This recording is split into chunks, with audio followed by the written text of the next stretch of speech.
We've been having such high winds that these backstops keep getting knocked down.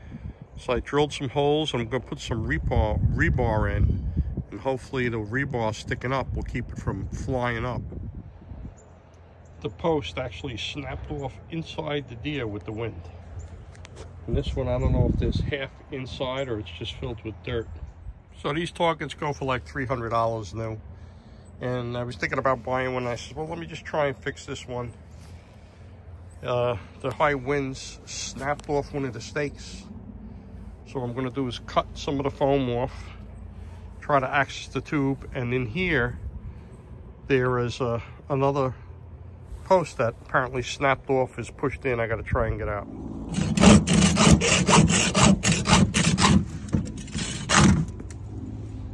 Here we go. One side's fixed.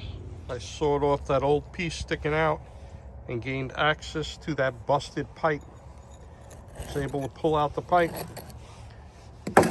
And then I'll show you here. This deer target is so old, but look, see where it wiggles up here? I'm gonna cut all this out in the spring and put new foam in, and it'll be good enough for another couple of years, hopefully. Saves $300. It's kind of, I hate to throw things out when I can fix it, especially when they're $300. Well, it's all fixed. We'll have to see how long it holds up. I have one more piece of rebar. I think I'll drill a hole through the back and put it there. Okay, all that's left for me to do is I got to buy some angle iron and put angle iron down just to make it a little sturdier. You know, angle iron, a couple screws in each side. The range is back to normal so far. Hopefully I made it high windproof. And where that deer is on the right, that I fixed that backstop, I'm thinking maybe next year some kind of stand-up target. I'll have to look, either a standing bear or something like that, maybe. Just going to do a little shooting since the range is fixed with the my Poison 30-pound black locust bow, and just take a couple more shots with that hunting bow. The shots were hitting to the right, but I don't have a pad on. Once I put that pad on, it'll make it hit where I'm looking. Okay, good afternoon. I fixed my backstop that kept blowing down. I'll show you some pictures or video of what I did. And today I'm just going to take a couple of shots with this black locust, my Poison bow. That's 30, what is it? What do we have? 35 pounds at my draw length, okay? And if you're going to make, I like this wood. I actually like it. I made the recurve out of a twisted piece of wood and had some grain lift. I think if you're going to make a bow out of this, don't use any twisted staves. Get a real premium, nice piece of wood. Okay, I had, when I was making this, you could see over here, it looks a little like imperfections here. See the imperfections in the wood? Look at the side. You see the little imperfections in the side? And while I was making this, I had a little grain lift and sand in it, and it's fine so far. So I've been shooting so far about 50 arrows out of it. I'm gonna just take a couple of more shots today with it now, and I think it's fine at my draw length. But what I'm getting at is, you guys that are making bows, get the best piece of wood you can. If you're gonna invest a week's time making a bow, get the best piece, no imperfections, and you'll make a really nice bow. You'll have half a shot, okay? So that lesson learned. If I go do this black locust again, it's got to be a perfect piece. Okay, we're just going to take a couple of shots at 15, 20, and 25. Now that I have the 25 standing again.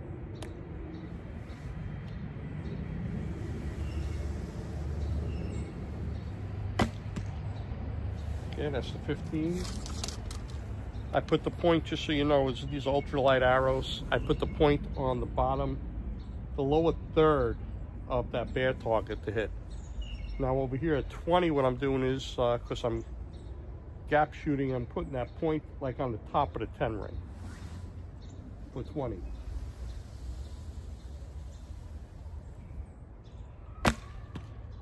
Okay, right there. Try to be a shooting machine. Keep your hand up.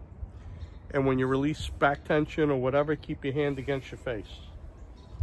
Okay, now 25 is usually around the top of the back. Okay, you see that deer, I had to chop off the bottom of his leg to get that snapped pin out, post out. But he's standing on a log, and I'm going to put that point right on the back of his back there and shoot him.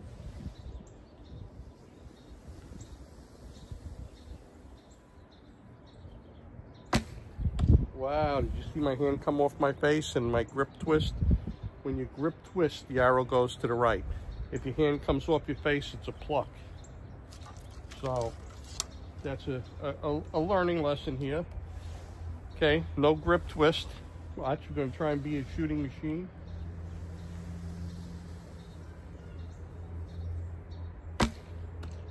Look at that. See the difference in my hand? I'm sure when you watch the video you can tell. So let's just go check it out. So far this bow's shooting good. I think it's a safe bow. I don't think it's going to break at my 26.5 inch. Pretty fast. Let's go take a look.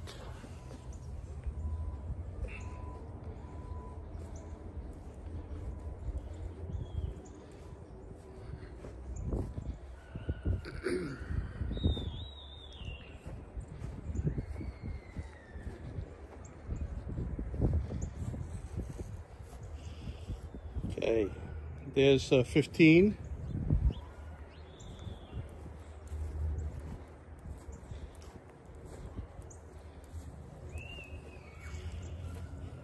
Okay, you see the 20.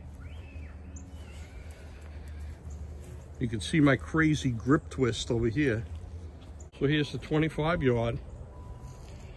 And, you know, you can watch the video. I plucked and I gripped the bow. Okay, I fell apart is what I did. I actually fell apart.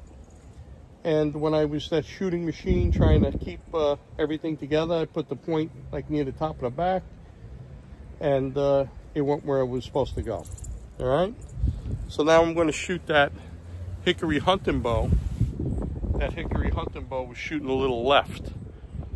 Okay, it was impacting. No, actually, it was impacting right. It was impacting towards the middle of the deer. And what I did was I put a little pad on it, and I want to see if that moved the impact to where it hits where I'm looking. So next, today's just a fun day. I've been working and doing too much stuff, and just want to take a couple of shots with these bows here over and over again. So next up is the hunting bow, my hickory 47 at 26.5 hunting bow. Okay, here's my hickory hunting bow 47 at 26. You can see it's still got a nice little back set in there, very little, but it's got back set in it. And I finished tillering this yesterday. I didn't put a finish on it yet. I'm undecided. I have some light brown leather dye. I'm going to try that on some sample wood and see how it looks. Instead of going with a dark brown, maybe a lighter brown. Okay, we're going to take a couple of shots. You saw when I shot this in the video, when I was finishing tillering this bow, my hickory hunting bow, that the arrows were impacting in the middle of the deer. They were a little to the right, and there's no pad on here. So if you put a pad on, it'll move it over a little in theory, but this is a very thin pad. So I'm going to string it up and we're going to take some shots. Okay, I had to move over because of the sun. That bear is about 15. And these heavy hunting arrows seem to be like almost point on. I'm going to aim for the lower third.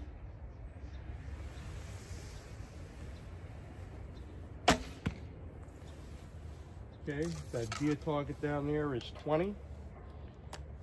And I'm going to put it like under the back strap.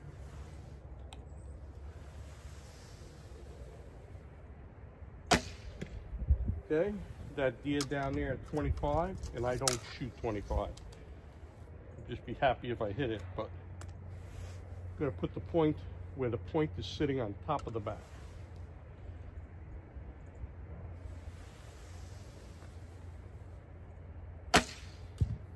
Just under it. That deserves one more.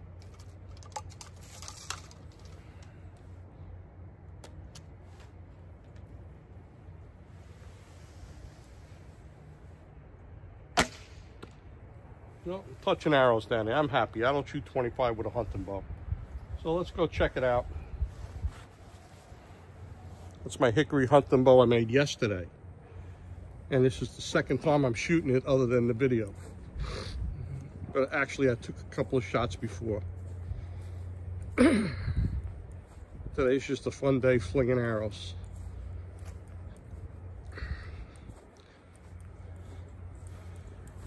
Okay, so I found out below a third is where I aimed, and that's where I hit. So that's kind of my point on at 15 with these heavy arrows.